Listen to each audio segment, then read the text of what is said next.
여보세요? 여보세요? 네, 안녕하세요, 아이님. 네, 반갑습니다, 선무님. 아유, 반갑습니다. 인제 더워지는데 몸 잘 챙기시고요. 네. 자, 오늘 들려주실 이야기가 어떤 이야기일까요? 제 지인 중에 일본에서 워킹홀리데이를 보냈던 C양이 해준 이야기예요. 오, 네. 이 C양이 일본에서 워홀을 하면서 여러 가지 알바를 하는 동안 좀 많은 사람들을 만났었는데 그 사람들한테서 들었던 일본의 좀 기묘한 이야기들을 좀 전해드리려고 합니다. 와, 일본 이야기네요. 네. 네, 지금부터 그 이야기 들어보도록 하겠습니다.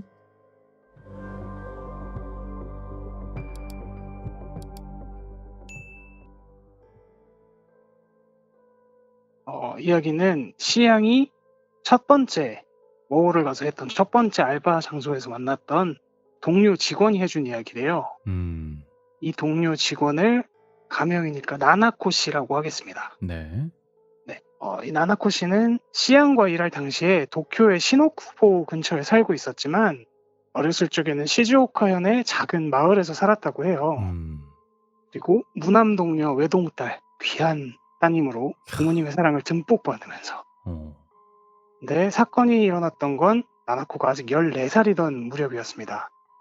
어느 여름의 아침이었는데 보통 날처럼 아침에 일어나서 학교를 가기 전에 아침 식사를 하려고 내려왔는데 갑자기 부모님이 나나코 씨한테 이상한 말을 했다는 거예요. 음, 나나코 너 가서 빨리 가서 동생 좀 깨워라. 더 자면 학교 늦겠다. 이런 식으로. 동생요? 네, 바로 앞서 말했듯이 이 나나코 씨는 평생 동생은커녕 혼자서 자란 외동딸이었던 데다가 네.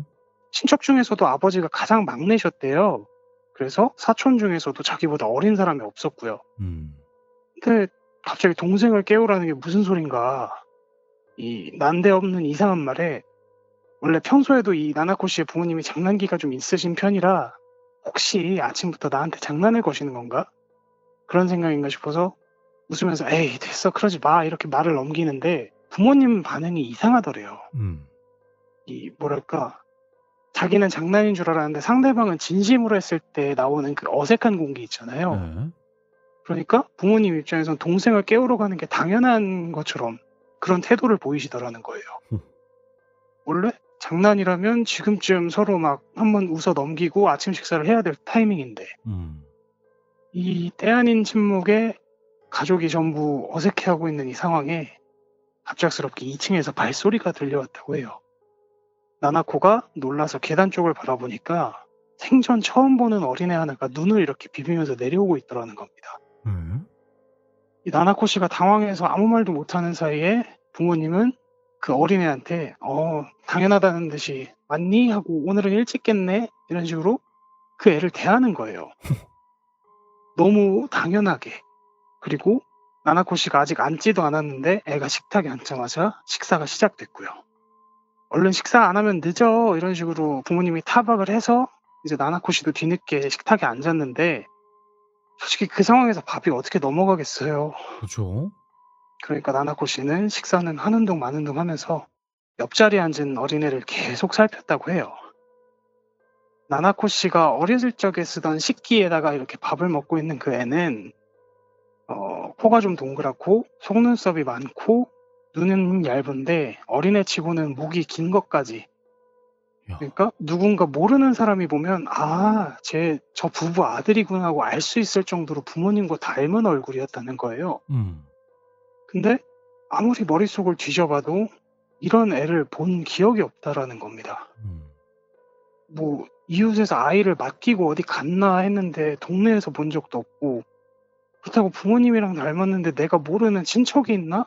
하지만 그것도 아니었고 뭔가 좀 터무니없는 상황인데 음, 나나코 씨 본인을 제외한 나머지 가족 모두가 너무 그 상황을 당연하게 여기고 있는 겁니다. 그리고 식사를 마친 아이가 자연스럽게 화장실에서 씻고 2층으로 올라간 사이에 음. 나나코 씨는 그쯤에 부모님한테 달려들어서 막 질문을 던졌대요. 도대체 저 애는 누구냐고. 근데 또 여기서 부모님이 이상한 게 얘가 무슨 헛소리를 하는 거냐는 표정으로 야, 네 동생이잖아 하시는 거예요. 음. 그리고 심지어 그럴싸하게 이름도 이쪽도 가명이지만 이토라는 이름까지 있더라는 겁니다. 당연하게도 나나코 씨는 그 이름조차 처음 들어보고 있는 상황이었고요. 부모님께 막 너무 당황해서 뭐라고 더 물어보려던 찰나에 그 시계에 알람이 울렸고 학교 갈 시간이 됐습니다. 이게 장난인지 무슨 상황인지는 모르지만 어쨌든 학교는 가야 되고 당장 뭐 나쁜 일은 아니니까 나나코 씨도 정신없이 학교 갈 준비를 했다고 해요. 얼이 빠진 상황에도. 네. 그리고 그렇게 허둥지둥 준비를 마치고 자전거에 올라탔는데 그때 또 뒤에서 부모님이 불러 세우시는 거예요. 너 동생도 데려가야지 하면서 또 그 사이 엉겁결에 자전거 뒷좌석 이 쌀집 자전거라고 하죠. 뒤에 안장이 있는 거기에 아이가 올라타고요. 자연스럽게. 이 모든 상황이 다 이해가 안 되는데 자기만 빼고 이게 당연한 루틴인 것처럼 자연스럽게 쭉 이어지더래요. 그리고 나나코는 얘가 누군지도 모르거니와 당연히 얘가 다니는 학교도 모르는 상황이고요. 다행히 이제 아이가 메고 있는 란도셀이라고 하죠. 네. 일본 초등학생들이 메는 가죽 가방 같은 것. 거기에 이름표가 붙어 있어서 아 자기가 중학교 가는 길에 있는 초등학교라고 했답니다. 뭐 물론 그렇다고 해서 상황이 나아지는 건 없고 여전히 지금 이게 무슨 일인지 이해는 안 되고 그리고 그제서야 이제 잠에서 좀 덜 깼다가 슬슬 정신이 차려지니까 점점 무서워지더래요. 자기 부모님도 얘도 이 일련의 상황이 너무 이해가 안 되는데 자기만 그걸 인지하고 있다는 게 그렇게 무서울 수가 없더라는 겁니다. 평소보다도 이상할 정도로 무거운 자전거를 끌고 학교를 쭉 가는데 아침인데도 아지랑이가 이렇게 피어오르는데 그 상황에서 아무 말도 못 하겠더래요. 얘가 분명 이상한 존재잖아요. 이 그쵸. 이토라는 아이가. 근데 뭐라고 말을 붙였는데 얘가 좀 감당할 수 없는 그런 말을 할까봐 차마 말을 못 하겠는 거예요. 아. 넌 누구야? 아니 뭐 왜 갑자기 우리 집에서 가족 행세를 해? 이런 식으로 물어보고 싶은데 입이 안 떨어지는 거죠. 그리고 초등학교 정문에 도착하니까 등 뒤에서 이렇게 옷깃을 툭툭 하고 당기더래요. 그리고 아이가 익숙하게 또 자전거에서 내렸고요. 얼어붙은 얼굴로 이렇게 그 애를 쳐다보고 있는데 이토라는 애가 나나코한테 한마디 하더랍니다. 누나 나 일주일만 있다 갈게 하고요. 영문모를 소리죠. 네. 그 말을 듣고 이제 자기도 학교가 좀 늦었으니까 막 달려서 학교를 갔는데 거기서도 문제가 있던 게 동급생도 선생님도 당연하다는 듯이 그 이토라는 동생을 알고 있는 겁니다. 그러니까 지금 세상이 자기 빼놓고는 전부 다 그 애가 당연히 자기 동생이라는 걸 알고 있는 상황이죠. 뭐 이런 일을 겪으면 당연히 그렇겠지만 뭐 수업도 동아리 활동도 머릿속에 하나도 들어오지 않는데 순식간에 학교가 끝이 났다고 해요. 그리고 집에 가는 길에 혹시 내가 아침에 뭔가를 착각을 했거나 아니면 뭔가 내가 스트레스 때문에 이상한 걸 보나? 그러면서 천천히 학교를 돌아가고 있는데 또 그 아이가 초등학교 앞에 나와 있는 거예요.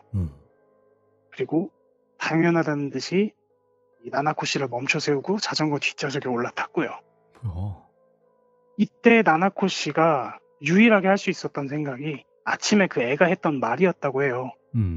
딱 일주일만 있다가 갈게 했던 말. 이게 무슨 상황인지도 모르겠고 이 애가 누군지도 모르겠지만 어쨌건 일주일만 버티면 된다. 나 빼고 다른 사람들은 당연히 다 제 애가 내 동생이라는 걸로 알고 있으니까 나만 일주일만 참자. 이렇게 생각이 된 거예요. 물론 그 사이에도 엄청나게 무섭고 위가 쑤실 듯이 두려웠지만 그래도 기간이 정해지니까 좀 참을만 했다고 합니다.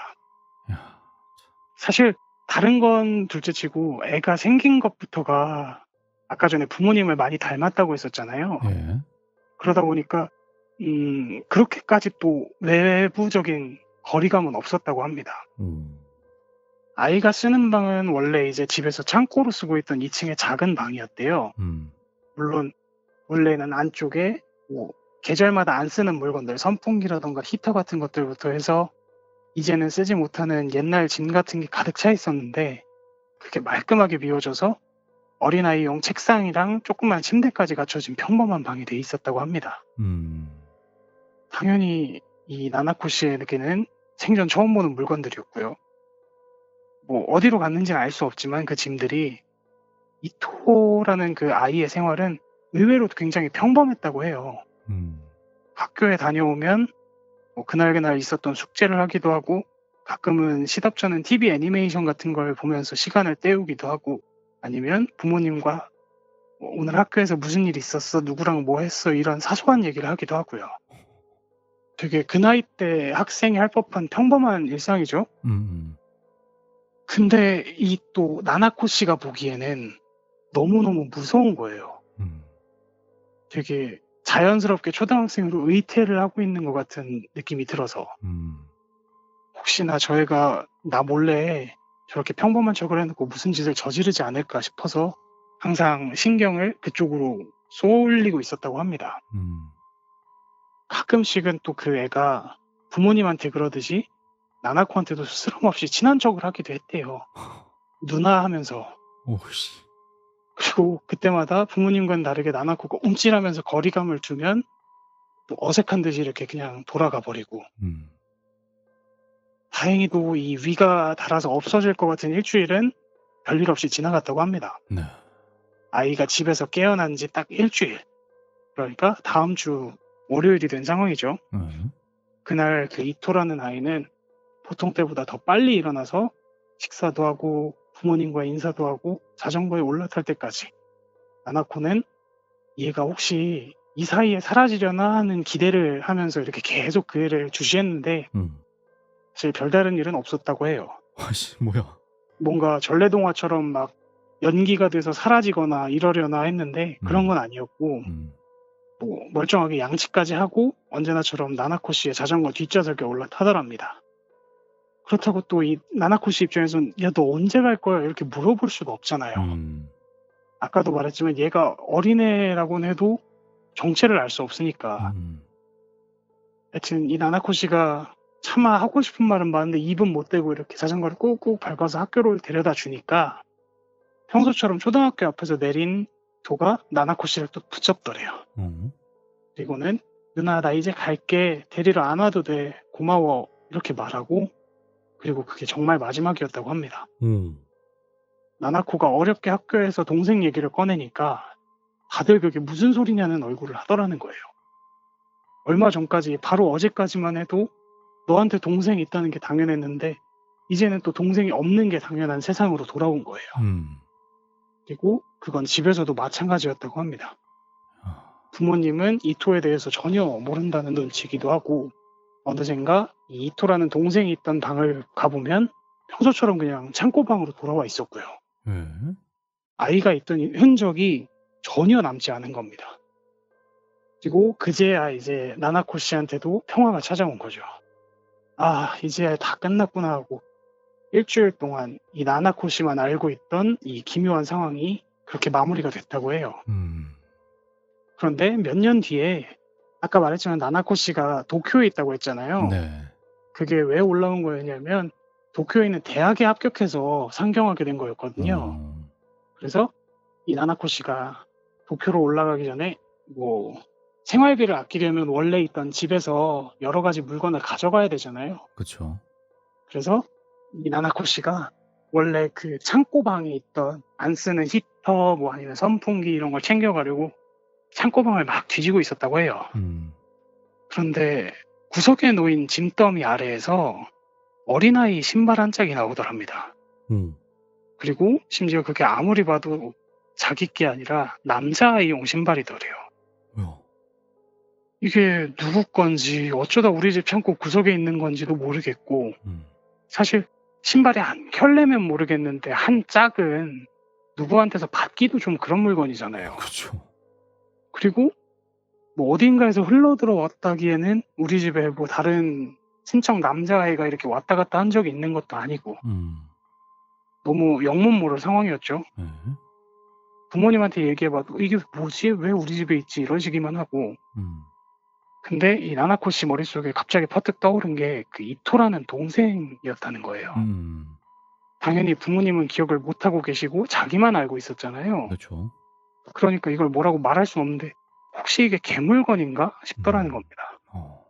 그리고 그때 나나코 씨가 떠올린 게 그 카미카쿠시라는 일이었대요. 예.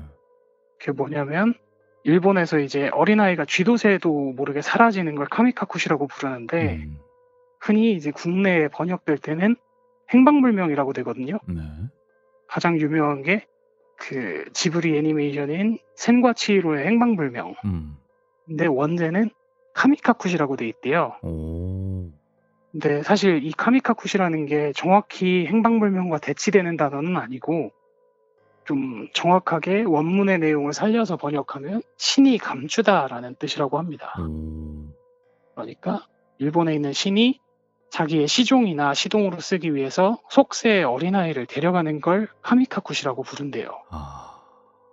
원래는 이제 납치나 아니면 실종이라고 보기엔 너무 흔적이 없을 때 음. 신이 데려갔나 보다 이런 식으로 넘기기 위해서 만든 말이라는데 음. 이 나나코 씨가 그때 그 이토라는 동생과 이 카미카쿠 씨라는 말을 떠올린 겁니다. 음. 사실 그 이토라는 아이가 난데없이 나타난 기묘한 존재가 아니라 혹시 원래 우리 집 식구가 아니었을까 하는 생각이 들었다는 거예요. 아. 그러니까 원래는 우리 집 식구였고 있는 게 당연했는데 어.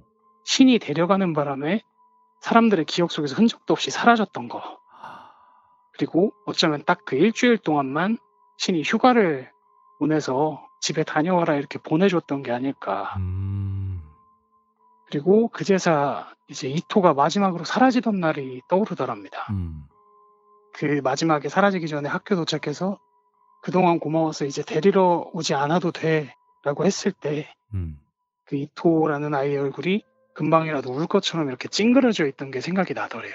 아, 본인도 가기 싫었나 봐요. 아마도 그랬을 거라고 생각해요. 아.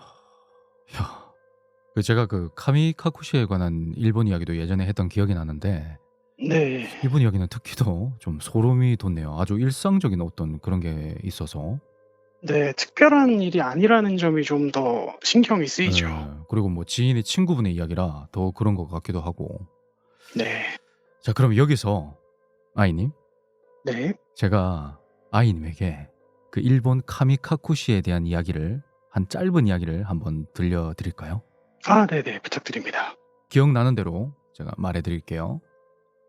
이 일본 남자가 있습니다. 일본 남자가 중학생 때 있었던 일이라고 합니다. 근데 네. 그 당시에 그 남자가 항상 같은 꿈을 꿨대요. 근데 그 꿈속의 내용이 양옆이 논밭인 아주 긴 시골길을 혼자 걸어가고 있으면 저쪽 멀리에서 기모노를 입은 여자가 남자아이의 손을 잡고 천천히 걸어온다는 거죠. 어. 그리고 그 사람이랑 스쳐 지나가고 조금 더 걸어간 시점에서 딱 잠에서 깬다는 겁니다. 근데 이게 계속 반복되는 꿈이다 보니까 기분이 좀 나쁘기도 하지만 이 도대체가 영문을 알 수 없더라는 거죠. 그쵸. 당연히 꿈속에서 항상 보는 그 기모노 입은 여자랑 남자아이는 전혀 아예 모르는 사람들이고요. 그러다가 어느 날에 그 꿈 이야기를 학교 친구한테 해준 겁니다.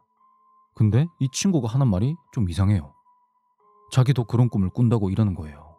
자기도. 네. 그 큰 신경을 뭐 안 쓰고 있었는데 그런 얘기 들으니까 뭔가 좀 찜찜하기도 하고 이상하잖아요. 그쵸. 그리고 왜 그런 꿈을 동시에 꾸는 건지 뭐 궁금해지기도 했다고 합니다. 그래서 음. 뭐 이런 생각도 당시 했대요. 그 친구가 중학교에 입학하고 처음 만난 애였대요.